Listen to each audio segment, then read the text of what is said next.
We're here to talk about questions of race and ethnicity. And I think where I'd like to start is with one of the classic texts on race and ethnicity in the United States, W.E.B. Du Bois's The Souls of Black Folks. The Souls of Black Folk, published in 1903, a book I'm sure many of you are familiar with. If you've not read the book, you've certainly heard one of the most famous lines from it, which is Du Bois noting in 1903 that the problem of the 20th century is the problem of the color line, which was going to prove to be sadly accurate. In the first chapter of Du Bois's book, he begins by forthrightly confronting the problem and how it is constructed. He says, "Between me and the other world there is ever an unasked question, unasked by some through feelings of delicacy, by others through the difficulty of rightly framing it. All, nevertheless, flutter round it. They approach me in a half-hesitant sort of way, eye me curiously or compassionately, and then, instead of saying directly, 'How does it feel to be a problem?' they say, 'I know an excellent colored man in my town,' or 'I fought at Mechanicsville,' or 'Do not these southern outrages make your blood boil?' At these I smile, or am interested, or reduce the boiling to a simmer, as the occasion may require. To the real question, how does it feel to be a problem, I seldom answer a word. And yet, being a problem is a strange experience." So Du Bois is talking about how in the world he lived in, he, as a black person, was seen as a problem. Not a person with problems, as we all are persons with problems, but as part of a people who themselves are a problem. Now that's in the language of 1903. If you update those questions, you might have statements that white people might make to black people, such as, "Isn't that Obama something?" Or, "Don't those right-wing talk show hosts make your blood boil?" But still, there is this question, how does it feel to be a problem, that I think we have to deal with. So what we want to do today is look at that question, to recognize that a century ago the United States was haunted by that question, and I think one can argue today, a century later, the United States is still haunted by what is often described as the race problem. And what I want to do is think through the nature of that problem and perhaps come up with some new ways of thinking about it. So think about the race problem. What is the race problem in 2009 in the United States? Well, we could frame it as one of insufficient awareness of racial and ethnic differences. Right? We could look at a post-apartheid society. It's a way to describe the United States. We have left behind legal segregation. We are in a civil rights era.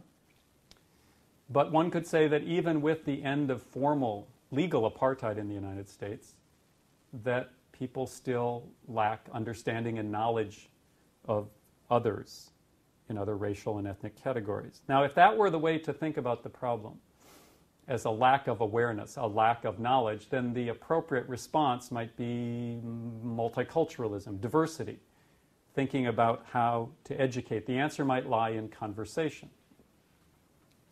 Now, I think in some ways that's accurate. There certainly is not enough awareness and knowledge between groups in the United States, especially a lack of knowledge and awareness among folks in the dominant group, the white group. And conversation is always a good thing. I have nothing against conversation. But the question is, does that framework of multiculturalism and diversity get us to the core of the problem? And here's where I want to suggest we use some different language. Instead of a generic-sounding race problem, let's move to what the real problem around race is still today in 2009, which is racism. And here, I want to ask what may seem like a simple and even obvious question. Where does racism come from? From what roots does racism arise? And I think that question also is a simple answer. It comes from white supremacy, right? the idea that non-white people are inherently inferior in intellectual or moral terms from white folks. Right? That's what we call white supremacy. Now, let's ask a simple question. Who came up with the idea of white supremacy? Did black and brown people come up with the idea that they were inherently inferior to white people? No, I don't think so. That's a notion that comes from the white community.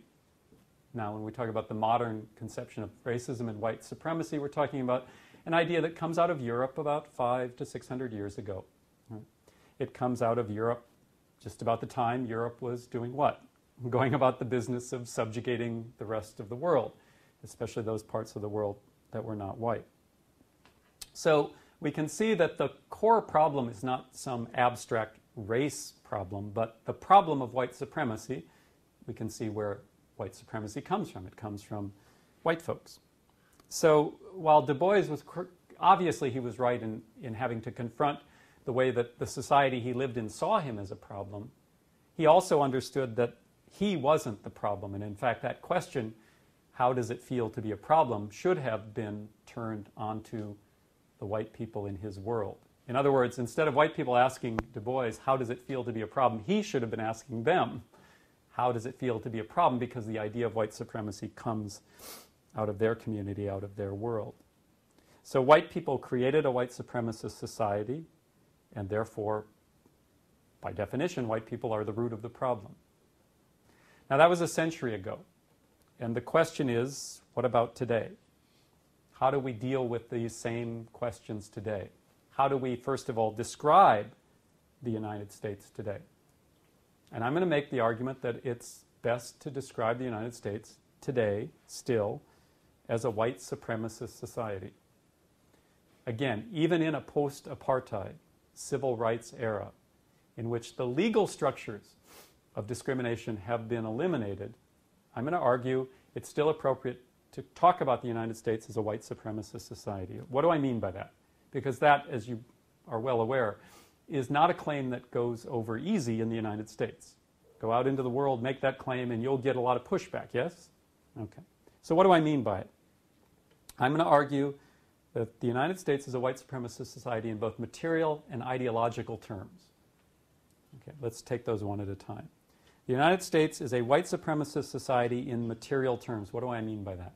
If you look at the data that's available on what I would call measures of wealth and well-being, the data that tells you how well people are doing in a society, things like income, college graduation, right? Household wealth, infant mortality, access to health care. All of those things are rough measures of how well people are doing in society. And what you find if you look at the data in the United States today is that there is a racialized gap between white and non-white America generally. That is, on average, white people are doing better than non-white people across the board. That gap is particularly pronounced between white and black America, and there's a lot of data on that. So let's take a minute and recognize that the problem is not only a racialized gap between white and black America, but the fact that that gap is narrowing at an extremely slow pace. So if you look at the data from the immediate aftermath of the civil rights movement, the late 60s, early 70s, you look at that racialized gap between white and black America then and compare it to the gap today, and what you find is on some of those measures of wealth and well-being, the gap is as wide today as it was 40 years ago. On the measures in which that gap is narrowing, it's narrowing at such a glacial pace that it will be decades, or in some cases even centuries, before the gap is closed, before we achieve parity, before we achieve a rough equality in society. So in material terms, that racialized gap not only exists, but it is not closing. Okay. So remember a couple of things. The United States is the most affluent society in the history of the world. There has never been a society in the history of this planet that is as affluent, as wealthy as the United States. And if you think about it, Americans take pride in being able to do anything, right? That's sort of the national character we would assert. If Americans want to get something done, what do we do? What do we do when we want to get something done? We roll up our sleeves and we do it, right? That's what Americans do. Okay, so there's this sense that we can accomplish whatever we set our minds to. And we are the most affluent society in the history of the world. If the United States, in the space of 40 years, wanted to close the racialized gap between white and non-white America, could it do it? It certainly has the resources. It certainly has the belief in its ability to accomplish such things. Yet it hasn't closed that gap. What does that tell you? Well, what it tells me is that it is still appropriate to call the United States a white supremacist society in material terms. All right.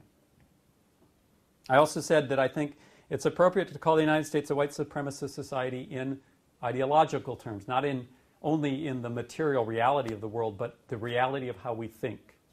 So what do I mean by that? Well, one piece of evidence might be the course catalog of the University of Texas at Austin. If you open that course catalog, what do you see reflected? Do you really see reflected an equal valuing of knowledge from all parts of the world and all people in the world? Or do you see a valuing of the knowledge that comes out of Europe, out of white, Northern Europe especially? In other words, what's reflected in the way in which we educate our young people? It's a reflection, I think, of the belief still that what came out of Europe, the politics, the art, the culture, is still superior to that knowledge that comes from the rest of the world. That's one measure. But it goes beyond that. That might be an institutional feature. There's also a kind of unconscious way we think that can be revealed in research. So, for instance, take the research that is done on hiring practices. In the contemporary United States, no employer would stand up and say, I am racist in my hiring practices, correct? Not only would it be illegal, it's socially unacceptable. Yet there is research that demonstrates that in hiring practices, a persistent discrimination exists. There have been a number of studies, for instance, that construct roughly equivalent resumes. You take one resume, give it a certain level of education, work experience, etc. Another resume constructed equivalently, and you change only one thing. On the first resume, you give it a traditionally white-sounding name, like, I don't know, Bob Jensen. And before you heard my name, what was the assumption, before you saw me and you heard my name, what was the assumption of my race based on my name, Bob Jensen? Did anybody wonder about that? No, it's a white-sounding name. If you had heard my name, Jamal Washington, what assumption would you have made? Probably that it was African American. In other words, there are names that code race. So in this particular study, researchers constructed equivalent resumes, put a white-sounding name on one, a black-sounding name on the other, and sent them to real employers who were advertising for employees. And what they found was interesting, that the callback rate, right, the number of calls that each resume received, remember roughly equivalent resumes, the callback rate for the white name was significantly higher than the callback rate for the black name. Was that because the human resources manager who was making a decision about who to call back was making overtly racist decisions? Probably not. It was an unconscious reflection of the way many of us still think in the white community. Okay? There are a lot of studies like this. There was a study recently done in which people were shown videotape of neighborhoods and asked to evaluate the quality of the neighborhood. Right? Would you want to live there, basically?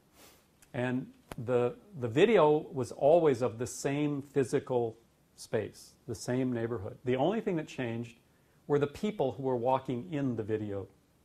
So some were white only, some were people from different racial backgrounds, and some were non-white only. And what was revealed in that study is that the evaluations of the quality of the neighborhood depended on the racial composition of the people in the video. Right? And that's an indication of how there's still an unconscious white supremacy. The way we think, not necessarily what we say out loud, but the reality of the way we think. So if you look at the material reality of the United States, if you look at the ideological reality, I would argue it's still appropriate to call the United States a white supremacist society today. Now, do you think that black and brown people want that state of affairs to continue? No. So if that state of affairs does continue, it is the product of the actions or inaction of predominantly the white community. Which means, I think, that we can still recognize that the color of the race problem, just as much as it was at the beginning of the 20th century, in the 21st century, the color of the race problem is still white. Which means that the question is still, for those of us who are white, how does it feel to be a problem? Flipping Du Bois's question and asking us from the dominant community, from the white community, to ask, how do we feel when we recognize that in fact the core of the race problem still resides in the white community? Now, if you take all of that seriously, I think it leads to a recognition that this framework of multiculturalism and diversity is inadequate to deal with the nature of the real problem. Again, diversity is a good thing. Multiculturalism is a good thing. A deeper recognition of the diversity of the world, a greater understanding of all people of different cultures is a good thing. I can't imagine arguing against it. But my point is, it's not enough to deal with the race problem as it really exists. So if everybody agrees that white supremacy is an illusion, that is, the belief that white people are better is an illusion, and if everybody agrees that perpetuating a white supremacist system is fundamentally unethical, that is to say that white people don't deserve to have it better, then a political project is necessary, not just a cultural one. That we have to deal not only with questions of culture, but also questions of politics. Now, by politics, I don't mean the partisan wrangling between people in different parties. I mean politics in the broader sense, the play of power in a culture. Politics, in the end, is about the distribution of power and resources. In other words, it's about stuff. It's about who gets what, who gets the ability to decide, who gets the stuff. And I don't know about you, but my observation is that people generally who have stuff don't like to give it up. Yes? If you have a lot of stuff, most people want to hold on to that stuff. And most people also want to hold on not only to the material comforts of their life, they want to hold on to the idea that they have a right to those material comforts. And so if we're going to deal with this race problem, if we're going to understand it as a problem of white supremacy, still in the 21st century, we're going to have to deal with it not purely as a cultural question, but also as a political question. All right. Now, if you make this argument in the white community, you will get, as I said, a lot of people who push back, right, who will reject this kind of analysis. And one of the things that people will say most quickly is that, okay, I'm white, but I am hardly the master of the universe. I am not one of the elite. How can you claim I have privilege when in fact I'm struggling as much as anybody in the world? And I think we have to respond to that because, of course, think about it. White women can point out that job discrimination based on gender still exists, that harassment on the job is still commonplace, and that's real. Right? Working and poor people can point out that they have struggles of their own, and that is real as well. Right? So we can recognize that racial injustice rooted in white supremacy is not the only problem in the world that people struggle with. That it is not the only hierarchical system that creates inequality. We can look at gender and we can look at class and recognize there is inequality rooted in the gender and class system we live with. That means we have to look not only at white supremacy, we have to look at patriarchy, at male dominance. We have to look at capitalism, at the nature of inequality in the economic system we live in. And we also, I think, have to recognize the need to expand our focus beyond the borders of the United States and look at the inequality in the world that's an effect of the nationalism that structures our world. Okay? So what do we do? What do we find when we do that? When we actually look across the board at white supremacy, at patriarchy, at capitalism, at nationalism? Well, one thing I think we see is that there is a similar structure to all of those systems of inequality. Right? So the inequality that exists is a product of the choices of people. I think that's self-evident. That when you have a system based on hierarchy, some people having more than others, that's the product of a set of choices that people have made somewhere along the line. But there's something interesting about that. All of us, no matter what kind of philosophical or theological system we come from, no matter where we root our own values, most of us, in fact, the vast majority of us in the world today, come out of a system that is premised on a couple of basic things: the equality of all human beings and the inherent dignity of all people. If we went around the room and I asked each one of you about the grounding of your own moral system, I'm sure each one of you would talk about equality and the inherent dignity of all people, whether you're secular or religious, no matter what tradition you come out of. Okay? So we see that there are systems of hierarchy that distribute wealth and power in profoundly unequal ways. And because people have a commitment to equality and the dignity of all people, there's got to be a way to cope with that. And the way we tend to cope with it historically as human beings is to attempt to naturalize the inequality. In other words, to take a system that was constructed by human choice and say, well, it's actually just the way things are. And if you look across these different hierarchies, you see that's in fact traditionally what people have done. White people have tried to claim that they are naturally smarter than non-white people, leading to that system of a hierarchy. Men have long claimed that they are dominant over women by the nature of sexual differences. Yeah. Wealthy people are constantly trying to remind us that the wealth they have acquired is because of their effort in a system based on human nature, and that system rewards their skill and efforts. And of course, Americans dominate the world in the contemporary period, often arguing that the U.S. system is kind of the final stage of the natural development of societies, and we are on top by virtue of that natural development. So what you see is there's a common structure to the inequality that's produced by these hierarchical systems. It takes systems that are produced by human choices and attempts to naturalize those choices. But in fact, they aren't natural at all. So let's think about them. What about gender? Well, is male dominance a natural product of what it means to be human? I don't think so. You can find lots of societies which have resisted that throughout history. Okay.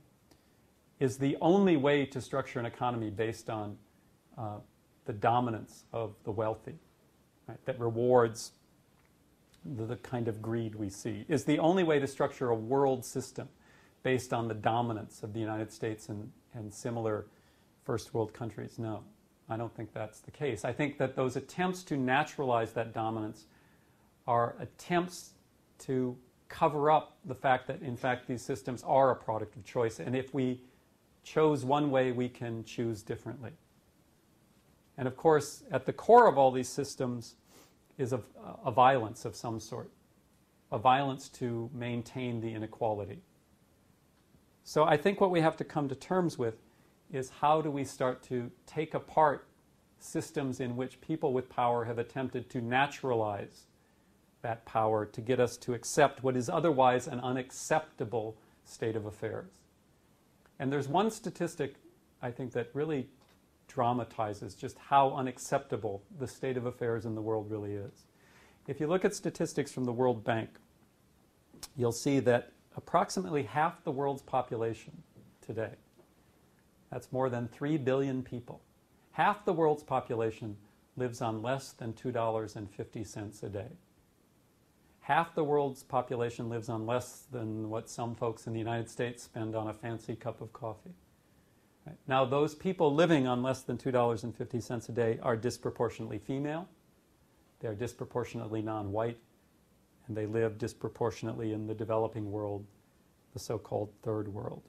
That is, that state of affairs, which is so dramatically in violation of our fundamental principles around equality and the inherent dignity of all people, right, come out of these systems of white supremacy, patriarchy, capitalism, and first world domination of the world.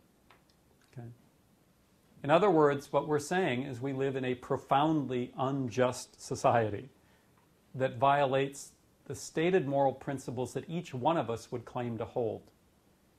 And if we're serious about trying to create a more just society, it seems to me we have to go to the core of the systems that produce the injustice.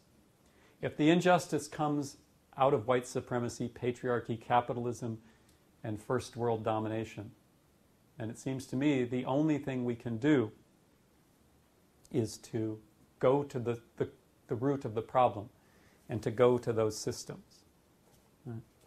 So I think where I want to conclude before we start the discussion is to go back to Du Bois and remember that the problem of the 20th century, he said, was the color line. And to some degree, of course, that was true. But of course, it wasn't the only problem at the beginning of the 20th century. That the problems of patriarchy, the problems of capitalism, the problems of first world domination were as much present then as they are today. So the problem of the color line remains, but it is only one of the problems that we face based on a system of hierarchies that produce the profound injustice we're talking about. And I think what that reminds us is that if we want to solve those problems, we have to go to the root of the hierarchies every bit as much today as we would have had to a century ago. And if you think about the problem of justice in the world today, in the context of the equally compelling problem of sustainability, of the fact that we not only live in this profoundly unjust world, we also live in a fundamentally unsustainable world. That is, the human drawdown of the ecological capital of the planet is going forward at a rate that we cannot continue indefinitely. That you realize that solving the problems of hierarchy, not only the hierarchies within the human species, the way that white supremacy, patriarchy, nationalism, capitalism play out, but also the way in which the human species has tried to dominate the entire planet.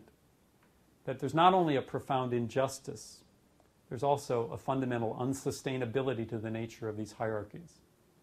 Which means if we don't figure out how to take apart the hierarchies, to construct a different way to live based on a real commitment to those principles of equality and the dignity of all people. If we can't solve that problem, we may not be able to solve the most fundamental problem, which is how to live in harmony with the rest of the living world as well. So we have our hands full. You have your hands full, especially as young people.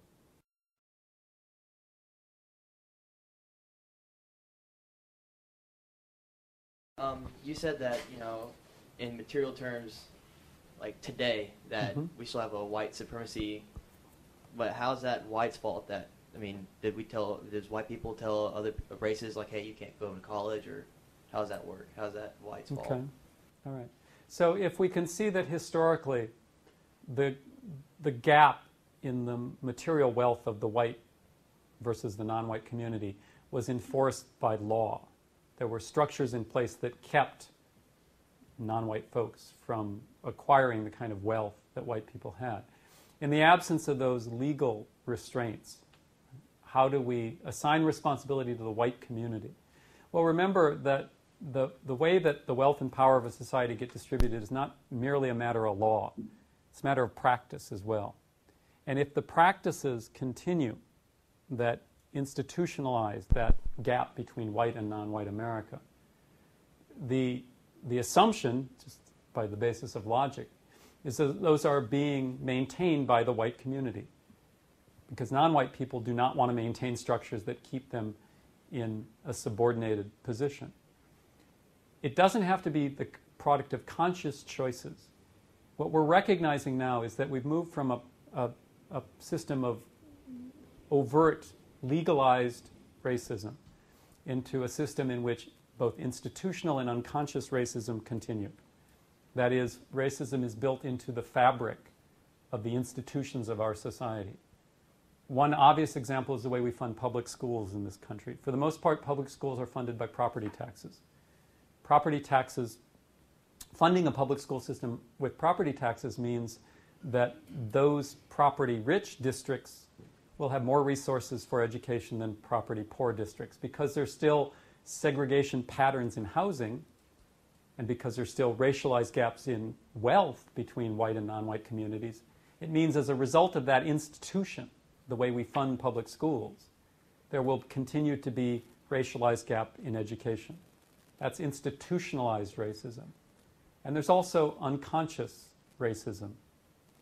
Building off of those studies I mentioned, the way in which people will claim a commitment to racial justice, but because we all grew up in a system, in a world structured on white supremacy, those ideas can live in us in ways that are unconscious. I'm 50 years old. I was born in the United States. I was raised in that white supremacist society, and I can still feel the ways that that racist training pulls on me. Right? So I think if we recognize the nature of institutional racism and unconscious racism, we can see how even in a post-civil rights era, that those realities can continue to structure people's opportunities.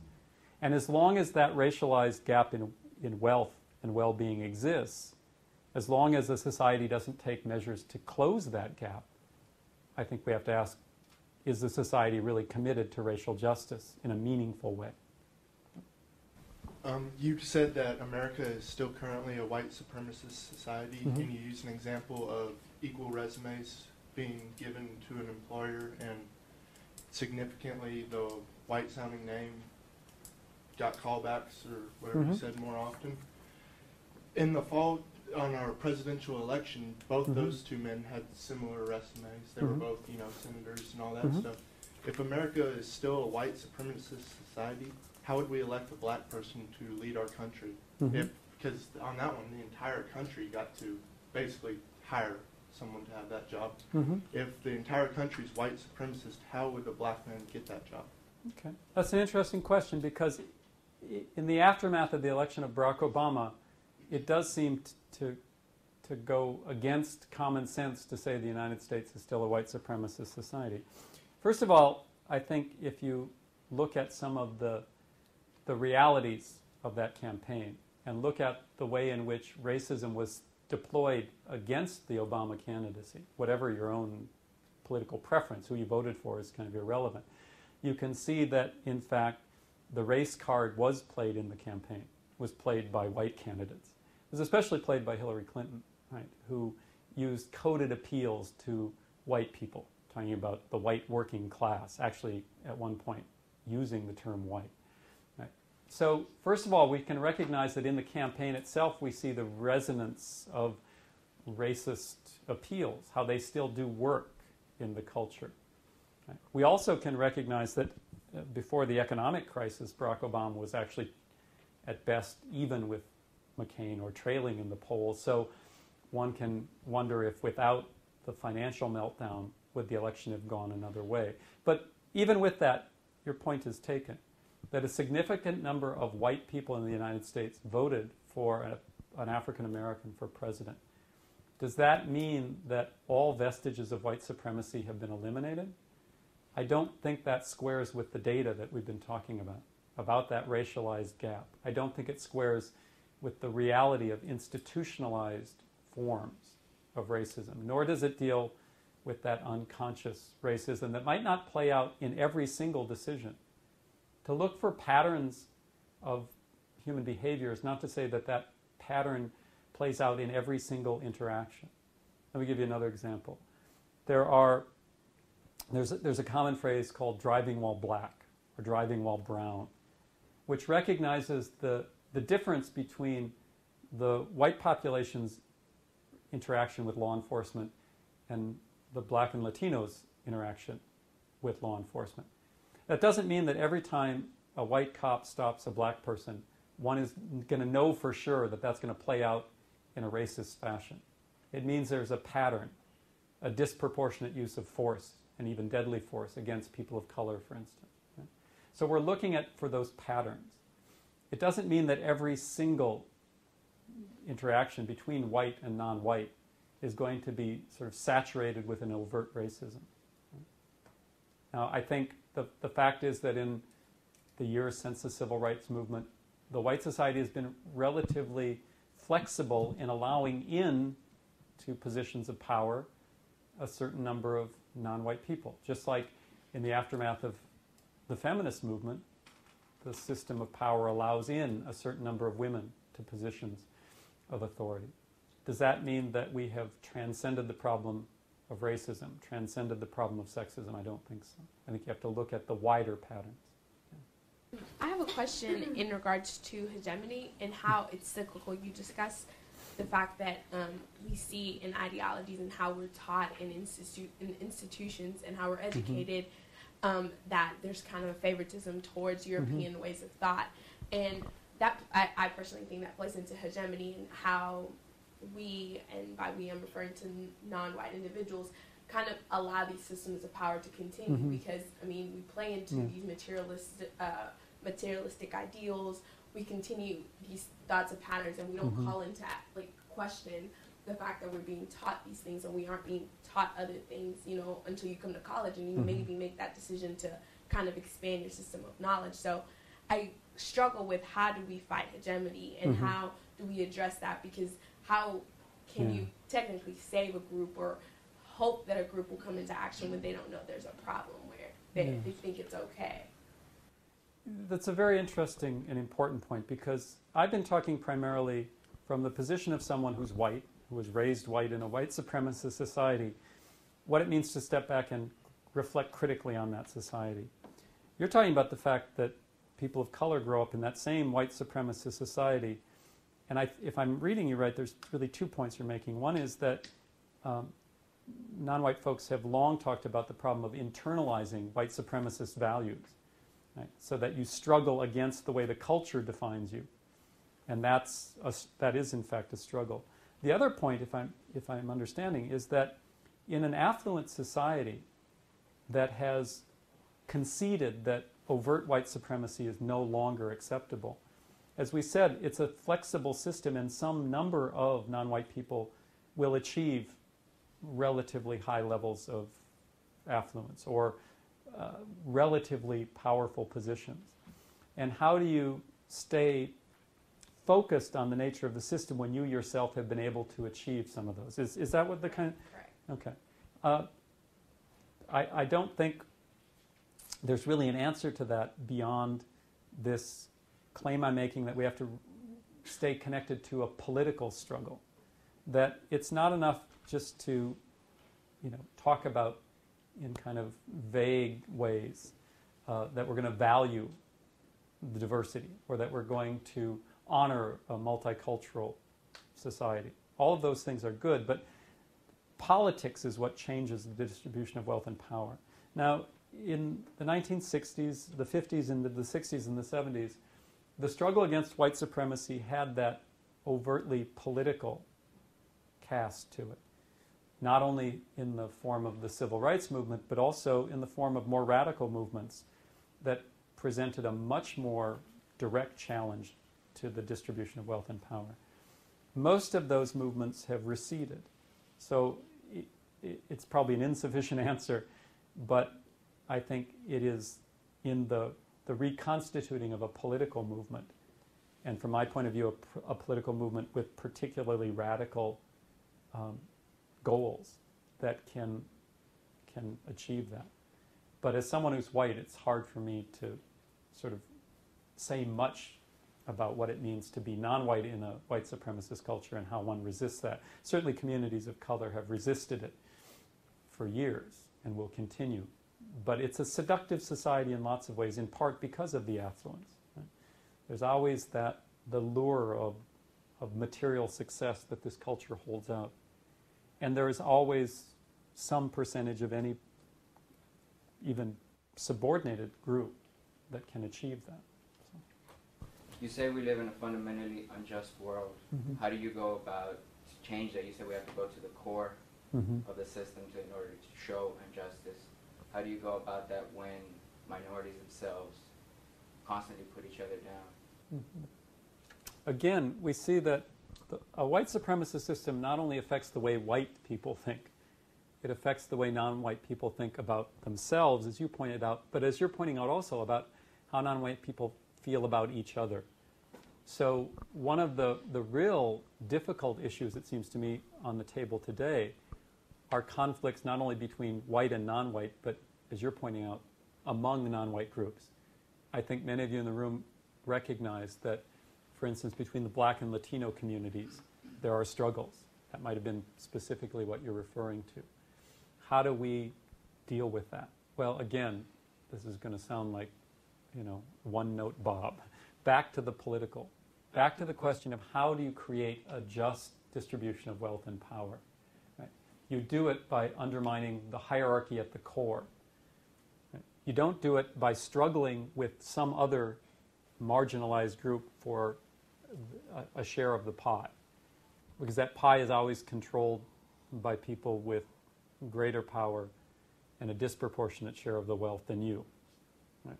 So it's kind of a common principle that people in power try to divide and conquer. It's one of the great lessons of history. That the very small number of people who tend to control a society that's based on hierarchy will always try to keep others apart and divided, instead of the others seeing their common interest in opposing that very concentrated power. Right? That's the story of racial struggles in the United States. It's not only the story of struggles between non-white groups, it's also partly the story of how poor and working white people have been, in a sense, conned by white supremacy into believing that their interests lie with the white elite rather than lying with other ordinary people struggling against that elite. Now, how do you do that? Well, you do it, first of all, I think, by telling the truth about the nature of the society we live in. And from there, those political movements can be built. But I think it's a real struggle. So take the split between the African American and the Latino community.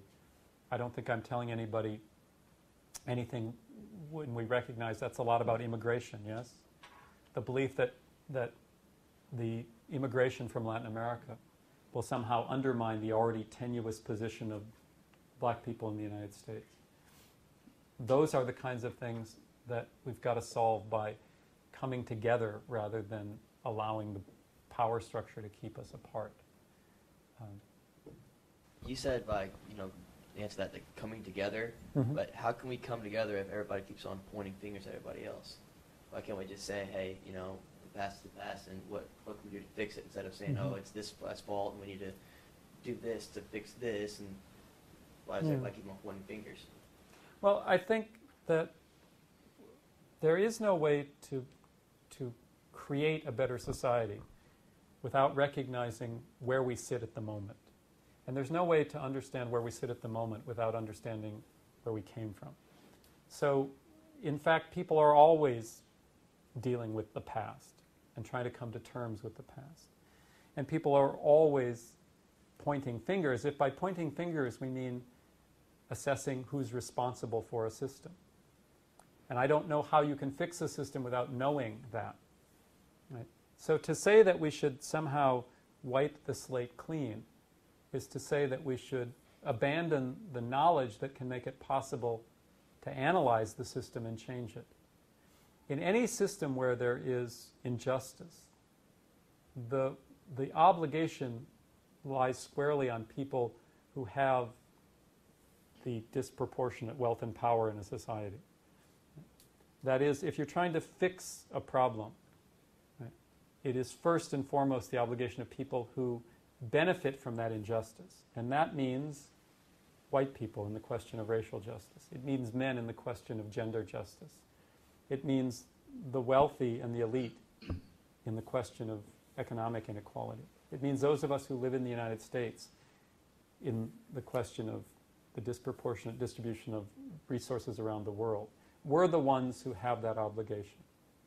Right? Now, that's not pointing fingers, that's taking responsibility. And I think that's where we start. To me, that doesn't have to be based in recrimination or blame. It's an honest assessment of the nature of the world we live in and how it came to be that way. And I can't imagine how to go forward without that. I just had two comments. One to address what you said. I don't think that it's about blame, but I think it's about actual recognition that something was done. Because as a black woman, you struggle with the fact that you feel pride in who you are and where you come from, but there's constant reinforcement of a culture that's not something that you should be proud of. So there's a lot of pain that's rooted in a lot of our history. Slavery was by no means an easy feat, and it's not something that just happened. A lot of people were killed.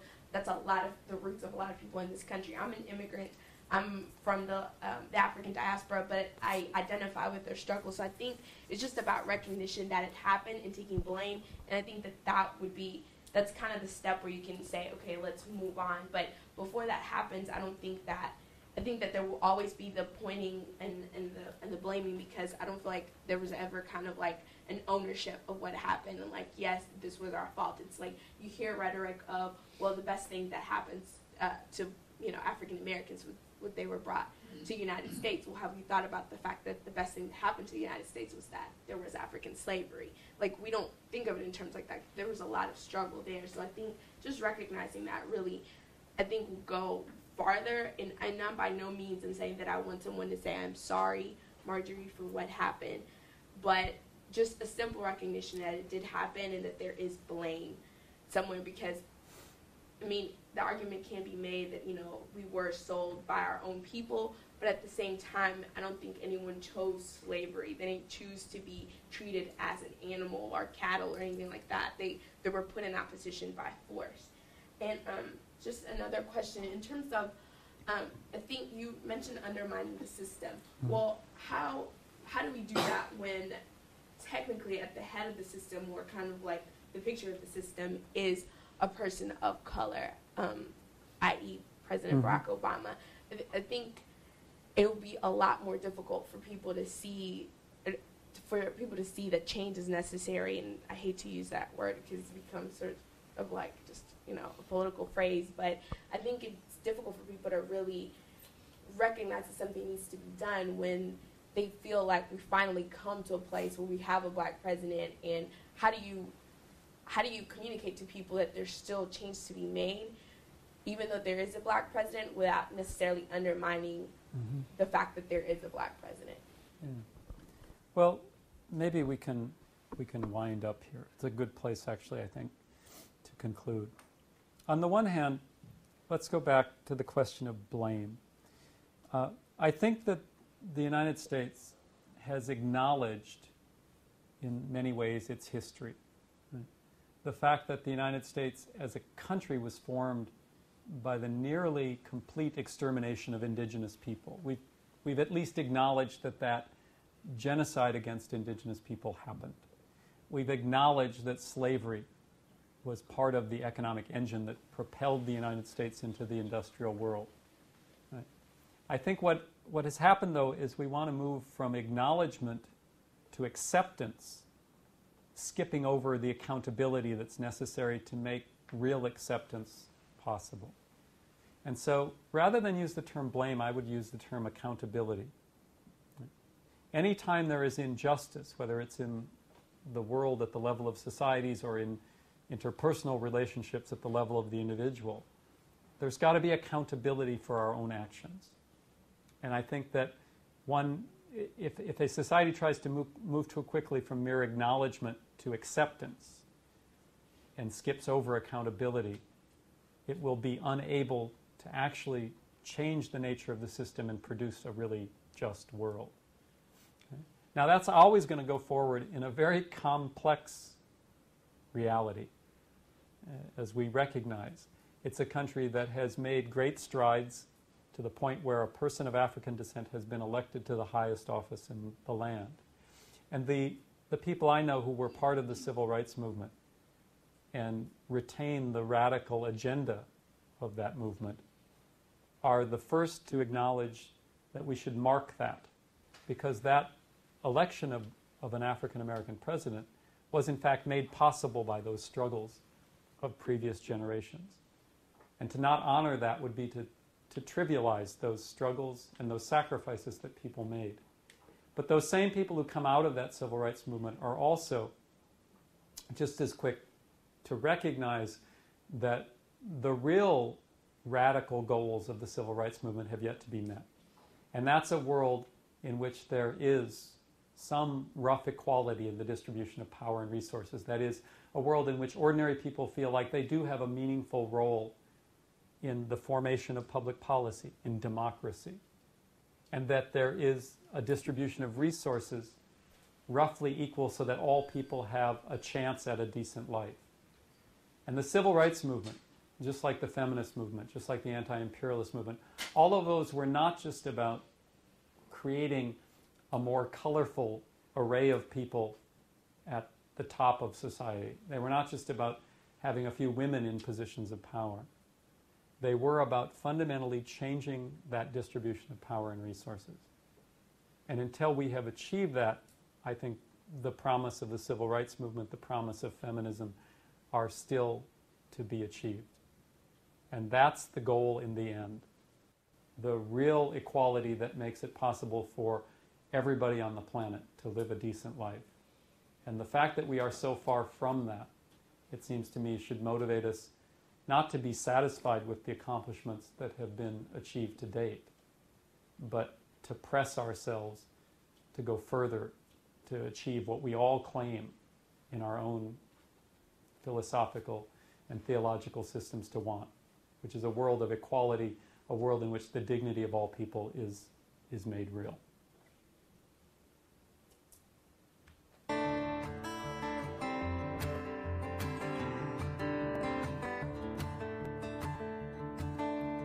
Everyone knew she was gonna be fast. Everyone said they could build her to last. 10,000 tons of hurtling steel, screaming on the curb, nobody at the wheel. Everyone said